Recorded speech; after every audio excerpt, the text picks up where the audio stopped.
Nitro Nick here again. This time I'm going to talk about a Nitro truck. Yeah, actually a Nitro truck, not an electric one this time. My buddies were kind of kidding me about that, so here it is. Bear with me. This is my Hyper 8.5 Pro Nitro buggy. If I can get the lid off here, I'll show you a couple things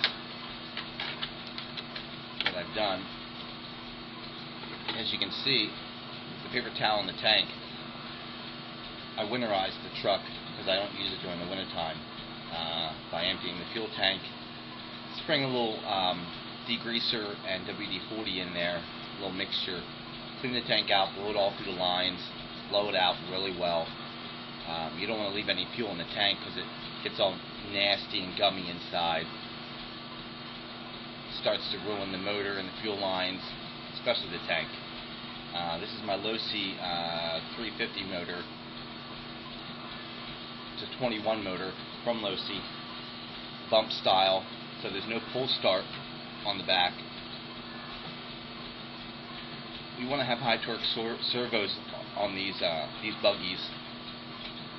Something fast for the throttle and something high torque, as fast, if not faster. I recommend not as fast as the throttle, but that's my opinion. This Hyper has 17mm hubs. 17mm shocks, which are really big bore shocks, the biggest ones I have on a buggy, which are great. I've never run this buggy in a race yet, but I will this season.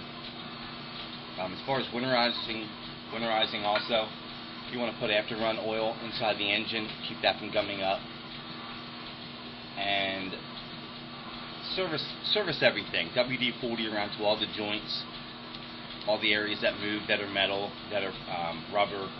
Keep things lubricated. Also, just a couple tips.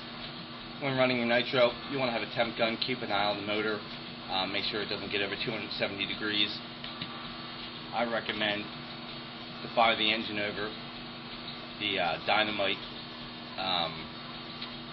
glow plug igniter. It's a LiPo battery inside here. Holds the charge much longer.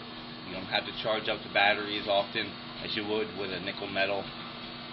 Nice little piece. I've done away with all my other igniters. This is the only one I use now. As far as yeah, I'm going to go soup to nuts on this. So just to throw a couple tips out.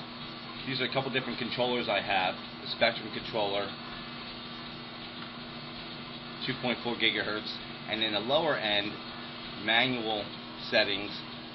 It's made by Actual. It's lower end, but it's decent. I use this style mostly in my electrics because of just having to run the servo for the steering, and you don't have to run a servo for the throttle, which really uses endpoint adjustments, and that's where this controller comes in.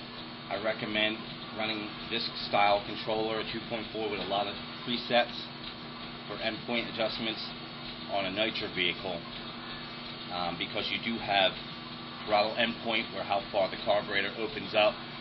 You don't want to go too far and pull the carburetor housing, the slide carb, too far out. A couple things could definitely go wrong there. You're gonna pull on the mount, you're gonna pull on the carburetor, you can possibly pull the slide too far and damage it. These are easier to set up, the manual ones. Just a couple knobs inside, your steering trim, throttle trim, and your dual rate, which is how far the steering of the wheels can go, left and right. Very simple, easier to use on an electric or a brushless truck. Just a couple tips. Hope you enjoyed it. Try to have another video coming up if I can think of something else to talk about. Alright, thanks. Nitro Nick out.